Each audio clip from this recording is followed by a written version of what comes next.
Children's Chapel. My name is Amanda Esco, and I am the director of the Religious Education Program here at the First Unitarian Church. I am once again joining you today from our little chapel, and I'm really happy to be here. Let's start today's Children's Chapel by lighting our chalice.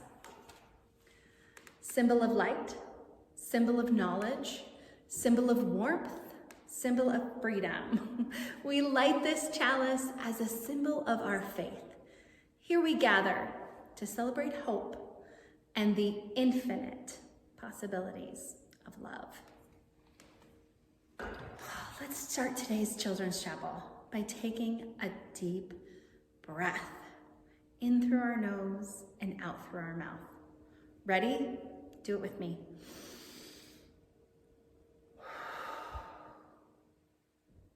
Let's try that one more time.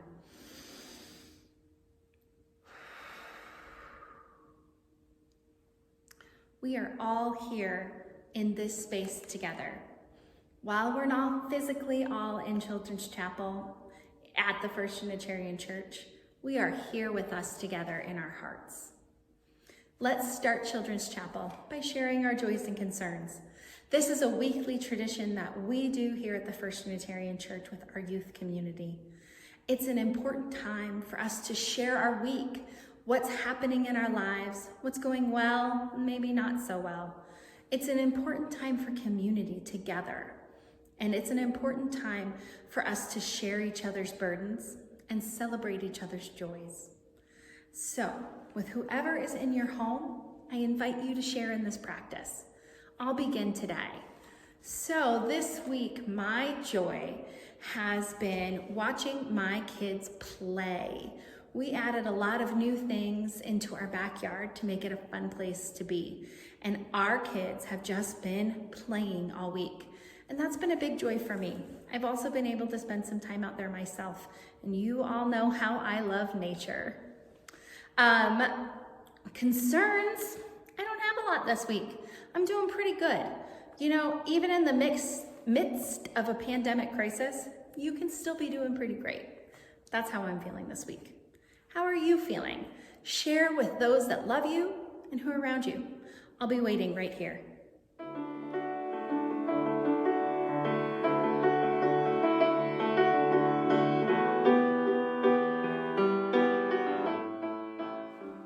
Thanks for sharing your joys and concerns with the people around you who love you. It's important that we share. It's important that we're in community together. Thank you for being brave and sharing what's in your heart. This week for our UU of the Week, we are studying an important figure in our Unitarian history. I'm excited to share him with you.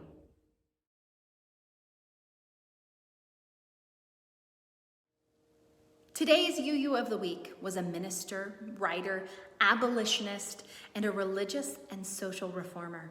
He was extremely controversial and changed the theology of Unitarianism forever. His name was Theodore Parker. Once upon a time in Massachusetts, on August 24th, 1810, Theodore Parker was born. Born into a big family, he was raised Unitarian. Unfortunately, his early life was not easy, and he lost most of his family, including his parents and 7 of 9 of his siblings, before he was 27. Through his sadness, Parker decided that souls were immortal or live on forever, and that God would not be the source of harm or sadness for people. This was a rejection of the Calvinist view of God, that our lives were predetermined and that God engineered suffering for a reason. For Parker, God was a source of kindness and wanted the best for people. You're going to be shocked by this. But he decided, like all good Unitarians of the time, to attend Harvard Divinity School. He began writing, reading, and learning. He boasted that he could speak 20 tongues or 20 languages, but this is probably an exaggeration. He studied Latin, Greek, Hebrew, German, theology, church history, and biblical studies. He was a voracious reader and writer. After Harvard, he took a position as a minister at a local church called a parish. He loved this gig because he wasn't very busy and could spend more time reading and writing. He read thousands of books and started writing for anyone who would publish his works. Meanwhile, Parker started getting attention around Boston for his intelligent and heartfelt sermons. His theology or beliefs, however, made him an increasingly controversial figure in Unitarianism. Now, let's get a little bit of history. At the time, Unitarians' beliefs were supernatural realism, which means that people, without being taught, would create a belief in God, but that some religious truths, such that Christ plays a role in salvation, could only be discovered through the miraculous revelation given in the Bible. Theodore Parker, however, had other ideas, and they changed over time. Through his reading and study, he changed his mind from the old Unitarian supernatural realism of the day and decided that the Bible was not a miraculous revelation, but rather myths created by people to help us learn how to make good choices. For Parker, Jesus was a learned teacher, a divinely inspired person, but still just a person. He also taught that other people, modern day people, could also be divinely inspired. This was similar to what the transcendentalists of the time, like Ralph Waldo Emerson and Brownson Alcott, were teaching. This is an important piece of our Unitarian history. Now, this theology was revolutionary, and it made a lot of people upset. They denied Parker speaking engagements and tried to kick him out of the Boston Association of Congregational Ministers, but he refused to be kicked out. Instead, he went on sabbatical or a vacation for ministers. He went to Europe. There, he saw firsthand so many discrepancy of wealth, and it upset him. When he came home, it was still difficult for him to find pulpits to preach in and parishes to serve. He lost his pulpit, and with it, his membership in the Boston Association of Congregational Ministers. During this time, Parker became an outspoken abolitionist, or person fighting slavery, and actively fought against the fugitive slave law. He became the abolitionist minister at large to fugitive slaves in Boston. He believed that the Civil War was necessary and helped raise funds to support the fight. He hid former slaves in his home and was indicted by a grand jury for helping a person escape slavery into Canada. The case was thrown out on a technicality, but Parker wrote that he would have absolutely been willing to go to jail for this fight.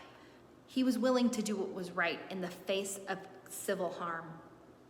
Unfortunately, he became very sick with tuberculosis and died on May 10th, 1860. His writing lived on, thankfully, and a lot of what he taught is what we, as Unitarian Universalists today, believe. We believe that the universe is good and that sometimes bad things happen.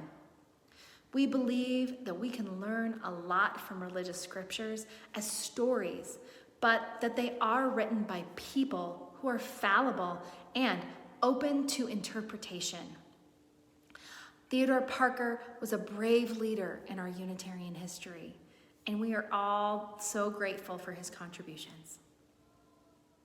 We talk a lot in Children's Chapel about our 7 principles. They're the best. But as you use, we also have 6 sources. We live our beloved principles through the lens of our 6 sources. We draw inspiration from science and poetry, scriptures, and experience. We're going to spend the next coming weeks talking about our sources. Today, we're going to start by talking about what the sources are and what they mean. This explanation of the sources comes, like all good explanations and ideas, from lots of people. By DRE's Beth Casebolt, Andrea James, Kathy Smith, and I've added my own bits here and there. So today, we are talking about what makes a Unitarian Universalist a Unitarian Universalist. What makes us who we are? We share our 7 principles, concepts that guide us and that we can actively work on in ourselves, our families, and in our world. For example, if we agree that every person is worthwhile, how does that change the way we relate to our classmates, customers, or strangers who bug us? How can we help those in the world who aren't treated well? And then there's life's big questions, such as, is there a God? And if so, what? And where is it? What happens when we die? And who am I? And how do I live by our 7 principles? Unitarian Universalism doesn't often give us the answers. Instead, each of us needs to look for the answers that feel and sound right to us. You have to choose the answer that speaks to you. But how do you do that? I bet there's something in our Wonder Box that can help us. Wonder Box. Let's look inside. I am finding books. 6 of them, in fact, maybe a few more. So, where do we look for the answers that feel and sound right to us? Our 6 sources.